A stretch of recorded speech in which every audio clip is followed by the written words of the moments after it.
आज मैं आपको बताने जा रहा हूं कि आखिर ये तारे मरते क्यों हैं। हमारी गैलेक्सी में जितने भी तारे हैं वो सब ब्रह्मांड की धूल मात्र हैं। हमारी गैलेक्सी में हर तरह के आकार, द्रव्यमान और आयु के बहुत से तारे हैं। ये तारे धूल और गैस के विशाल बादल यानी नेबुला में जन्म लेते हैं और समय बीतने पर एक दिन उनका जीवन समाप्त हो जाता है। मतलब जन्म और मृत्यु का वो नियम इन चमकने वाले खूबसूरत तारों पर भी लागू होता है। ये बात अकल्पनीय लगती है, लेकिन यही सच है। तारों की मृत्यु होती है क्योंकि वो अपना परमाणु ईंधन यानी न्यूक्लियर फ्यूल एक समय बाद खर्च करके खत्म कर देते हैं। जैसा कि हम सब जानते हैं, न्यूक्लियर फ्यूजन एक ऐसी परमाणु प्रतिक्रिया है जिससे तारों को उनका ईंधन मिलता है। इस प्रतिक्रिया में बहुत सारे न्यूक्लियस मिलकर एक बड़ा न्यूक्लियस बनाते हैं। मतलब 4 हाइड्रोजन के न्यूक्लियस मिलकर एक हीलियम का न्यूक्लियस बनाते हैं, जिसके परिणाम स्वरूप बहुत सारी ऊर्जा उत्पन्न होती है। हमारे सूर्य और अन्य तारों में होने वाले इस रिएक्शन के कारण हाइड्रोजन जलकर हीलियम में परिवर्तित हो जाती है। हाइड्रोजन सूर्य और अन्य तारों में सबसे ज्यादा पाया जाने वाला तत्व है। आइंस्टाइन के समीकरण के अनुसार हीलियम के द्रव्यमान में जो कमी होती है वो उसे ऊर्जा के रूप में वापस मिल जाती है। यही वजह है जिसके कारण ये सभी तारे चमकते हैं।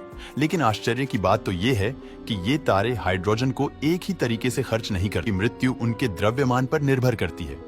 जिस तरह का द्रव्यमान जितना ज्यादा होगा, गुरुत्वाकर्षण बल के कारण उसके कोर का तापमान भी बहुत अधिक होगा। मतलब जो तारा जितना बड़ा होगा वो अपना ईंधन उतनी ही तेजी से खर्च करेगा। जितना बड़ा तारा होगा उसका जीवन काल उतना ही कम होगा। तारों का गुरुत्वाकर्षण और प्रेशर को बिल्कुल संतुलित करता है, जिसकी वजह से तारे संतुलित अवस्था में रहते हैं।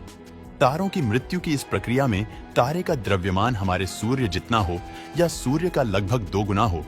तारा अपने ईंधन को पूरी तरह से खर्च कर लेने के बाद एक विशाल लाल दानव बन जाता है।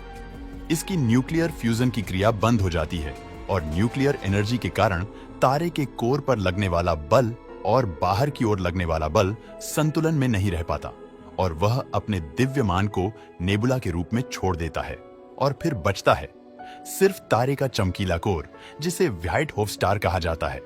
जब एक विशाल तारा सुपरनोवा में मरता है तो उसके कोर के अणुओं के अंदर इलेक्ट्रॉन और प्रोटॉन क्रिया करके न्यूट्रॉन का एक घना कोर बना लेते हैं और बाहर की परत सुपरनोवा धमाके के साथ अंतरिक्ष में फैल जाती है।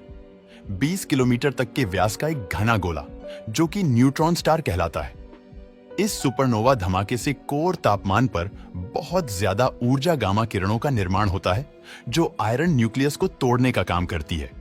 इन्हें अल्फा पार्टिकल कहा जाता है।